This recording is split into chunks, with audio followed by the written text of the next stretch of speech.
What is going on, guys? Hope you guys are doing great. Ronnie here from SpeedLab with another video for you guys. This time, this is going to be a build series, and I'm kind of hoping to make a playlist and kind of do like a case by case on every single card that we put together. You know, now that we're a lot more composed at the shop and, you know, projects are rolling out, we're going to have a little bit more time to tackle stuff like this and, you know, make you guys videos of the whole process and, you know, just kind of step by step explain to you guys you know, what we're doing and why we're doing it, why we use certain parts for certain builds. So I'm projecting each video is going to be like 20 to 25 minutes, but it's going to be, you know, packed with information on why we use certain parts, like I said, and like what our builds consist of, what our packages consist of, because I don't know if you guys have noticed, but for the most part, the SPL 900 and the SPL 1000 on the Evo 10s, you know, they're kind of already a vetted package, meaning we, at this point, only use like certain items on the builds. We don't really mix and match parts. For instance, for our fuel systems, we only use BPR billet double pumpers. We only use one brand of PTFE fuel lines. We only use a certain fuel filter. We only use a certain brand of injectors, injector dynamics.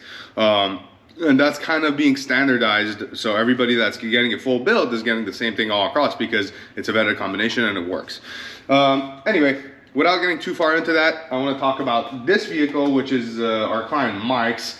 Now, Mike tried to get a hold of me a couple times, and he was having a hard time, which, again, guys, I apologize, because apparently that seems to be a common trend when it comes to trying to get a hold of me. I'm not trying to ignore you guys by any means, so if you're emailing me and it kind of, you know, flies past me, please email me again, try to reach out again. I'm not trying to ignore you guys. It's just really busy, and it's just me handling the emails and, you know, the builds and all that stuff. So anyway, Mike reached out to me and he told me that, you know, about this project. It was, you know, his dream car. He purchased it about 10 years ago, well, about 12, 13 years ago. And then after about 3 years, it failed on him. He basically lost the motor.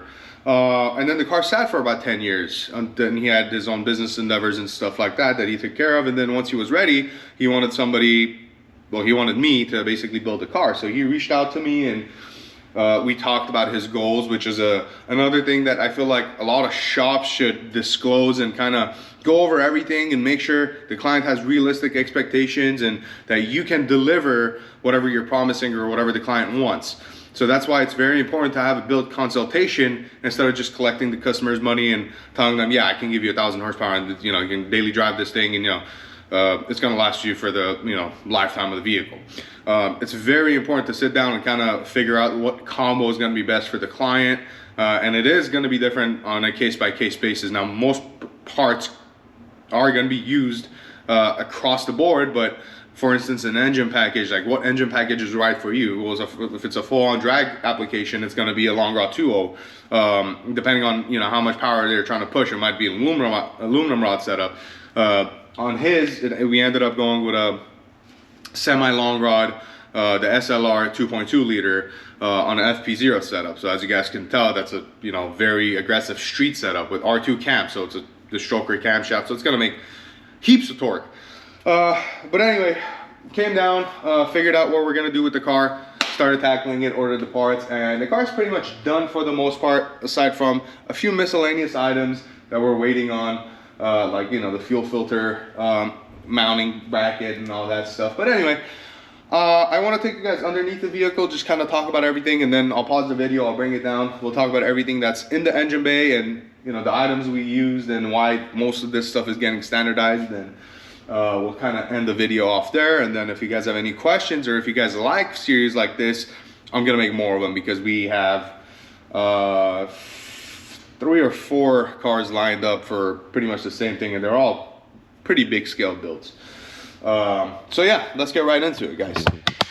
Okay, so right off the bat, we got a beautiful STM downpipe. This is for the FP HTZ style turbine housing, so the stainless steel turbine housing. We did have to make a modification to the actual wastegate dump, so we had to cut it and angle it a little bit just because of this lower intercooler pipe, and we didn't want to make him a different lower intercooler pipe because this fit up perfectly with the intercooler. We got the Moroso oil pan, which is kind of the Achilles heel of leaks on Evos, as most of you guys know. But we've kind of figured out how to seal it at this point after doing literally hundreds of them. We got a Shep stage 2.5 ultimate ratio transmission, stock final drive still. This is an MR, so this was a 6-speed Evo 8, and we did the conversion to the 5-speed. We got a beautiful STM catch can. I used to do the 2-10s and then the -6 from the balance shaft inspection port. However, I stopped doing that because you know, we actually reduced the blow by quite significantly by going with the gas ported rings, and you know, the tolerances now are so tight that you know, we really don't need to go that big on ventilation. It does help, but I just keep a -6 now because this is standard, so we don't have to wait, you know, 6 weeks for a custom can. So 3-port STM transmount catch can. We still got the ACD T case. This is the T case that was originally on his car. This car has about 50,000 miles, guys, so inside it looks beautiful. We got an ATI damper, which is what we use on all the builds now. Brand new STM oil cooler. Obviously, after a failure, everything that oil has gone through, we got to go through and replace.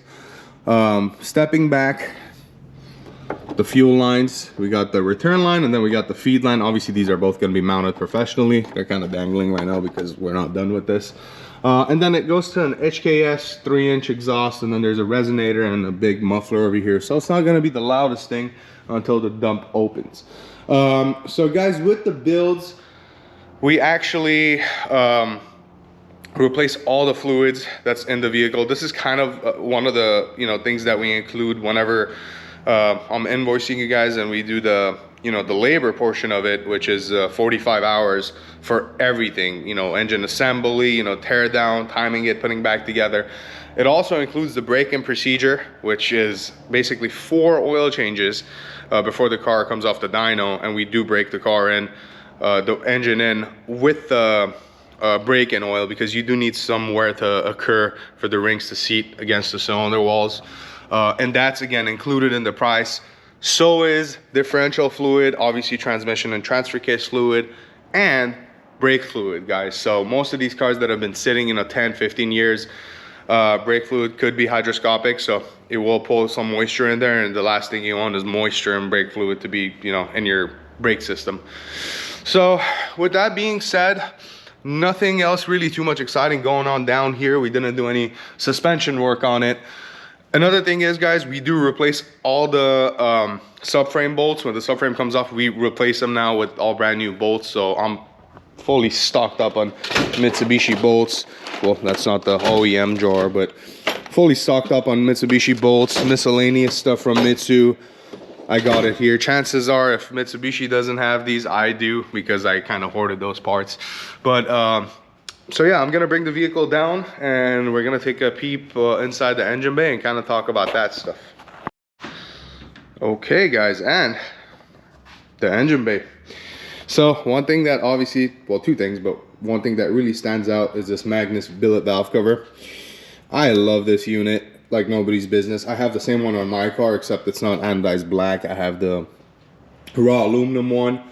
You guys can also see the Ohm Racing smart coils, the Haltech coils, which are, you know, really race spec coils. But anyway, these coils, you can do some serious arc welding with these guys. These bad boys can, you know, you don't have to drop down the gap like the old days to, you know, 10th hour, 8th hour at 40 pounds of boost to keep the spark from blowing out. On my car, around 22 thou gap of 50 pounds of boost, and I did not have a single blowout issue. Okay, the plate was custom made by Ohm, and now he offers this, and you guys can get this through us as well. So this plate only works with the Magnus billet valve cover. Before, there was no solution for it. Now we have little spacers and this custom plate that works specifically only with the Magnus billet valve cover. So this is just, in general, you know, great drivability, and you got enough coil for, you know, 1200 horsepower if need be. We got a FP manifold. It is ceramic coated. It is actually ported, so it's basically the full catalog of FP on everything over here that you guys can see. We got a tall 38mm gate, obviously, top and bottom boost control on a 3-port. We use only pneumatic lines, and obviously, since this is close to the exhaust manifold, and you know, in general, there's a lot of heat in this vicinity. We use the DEI sleeves. We also have some tape that goes on here and kind of holds it in place. We got a STM 3.5 inch intake. We also have the SPL intakes now, but these items were ordered months ago. So we also have the FP0 ball bearing unit, which is the biggest offering on the bolt-on turbocharger category catalog for the Evo 8s and 9s. So this thing is going to be a powerhouse. It's going to make a crap ton of torque, guys, like I said, because this is a 2.2 liter. So our 2.2 liters use the Cali's billet crankshaft, the lightweight one. We always use the aero shed. You know, helps a lot with, you know, reducing the aeration to the oil.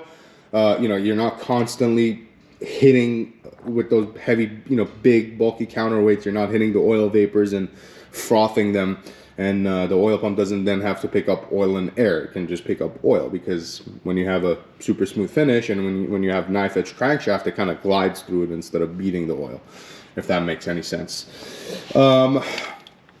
Skunk to intake manifold, again, one of those parts that's kind of being vetted in our packages. Unported, but you can port them and make quite a bit of power, quite a bit more power. But even on my car, it's unported. My car made 952 with the same intake manifold setup. STM fuel rail, really like the STM fuel rails. Use a lot of STM parts here. They're just great quality and great people over there. Special shout out to Brian, Adam, and Emery at STM for providing us with these parts. And you know, they're my boys. They get this stuff to me. I mean, I always overnight parts, so I get them quick. We got a flex fuel sensor back there. This car is on a Haltech Elite 2500. No drive-by-wire or anything, but I do like the 2500 or the 1500 because I get to do 5D tables, meaning I don't have to have like a sliding factor whenever I'm doing flex fuel calibrations on these cars. I can actually command a certain duty cycle for a certain ethanol percentage, which makes it beautiful. You know, something AEM's been doing, Multec's been doing for years. However, I love Haltech, guys. Now I prefer Haltech over AEM, and this is just a personal preference. With the 1500s and 2500s, now, especially now being able to use the NSP software, it's just it's not even comparable. I'll tune Haltech over AEM any day. But anyway, that's the topic, different topic for a different day. We got an S90. It's a 70 millimeter. I don't see the point to going to 75 unless you're gonna actually you know, port the intake manifold. Sorry, I don't know, I'm losing my words. And then over here we got a SPL 3-inch upper intercooler pipe, of course with a silver tile Q with a 10 psi spring for the R2s. They draw a decent amount of vacuum, so 10 psi spring is sufficient for that setup. Also, as you guys can see, there aren't a lot of wires showing. That's because we have the Ohm Racing harness with the custom twist-off bulkhead, which was like a $500 option. I don't know if you guys can see it. It's right underneath there. Anyway, again, everything PTFE when it comes to fuel lines. So Vibrant PTFE fittings, obviously, in the lines. Haltech pressure sensors. You know, I try to use Haltech everything. I'm a Haltech dealer, and I just rather use whatever sensor they provide. They all do the same thing, read the same. And this harness actually does, this is a full spec harness for ACD, for ABS, so we didn't get rid of anything like that, or any creature comforts. So there's still power steering, there's still AC, which I don't see why anybody would want to delete stuff like this in this day and age. Making this much power, you know, this car will probably make, you know, high 7s on my dyno. And you know, I don't know if Mike has kids or not, but he can, you know, take his kids to school in this whenever he wants, and it's gonna be a super tame car until it's not. But for the most part, that's it, guys. So again, this has our SPL 900 long blocks, or full catalog. We got a Arlington machine / SPL spec cylinder head with our custom spec, you know, valve spring, seat pressures and all that good stuff. It is a CNC ported cylinder head, so the chambers are reworked. 9.5 to 1 SPL pistons, gas ported rings, of course. skirt coating and all that good stuff. TP1 wrist pins, DLC coated, all the good stuff. But yeah, I'm really excited to get this thing on the dyno, guys. I'm gonna try to make you know, project car video, like, you know, documentaries on every single car that we finished that I think is pretty cool. This was one of the builds that I'm really excited to, you know, get behind the keyboard and, you know, see what it makes, and, you know, see Mike's reaction whenever he gets his car back, you know, after 10 years of not driving it, 11 years of not driving it close to, and see what he thinks. And yeah, so thank you guys for watching. Please don't forget to subscribe and, you know, hit that bell notification so you guys can get notified every time I upload a video, because you know, it takes a little bit of time, and you know, I'm doing this for you guys, so I would appreciate the support. But yeah, that being said, guys, again, thank you for watching. Drop a comment if you guys got any recommendations, any questions, or if you want to inquire about a build, or just have any questions in general, feel free to shoot me an email or just drop it in the comments, and I respond to every single comment. That being said, guys, thank you so much. I hope you guys have a great rest of your week, and I'll see you in the next one.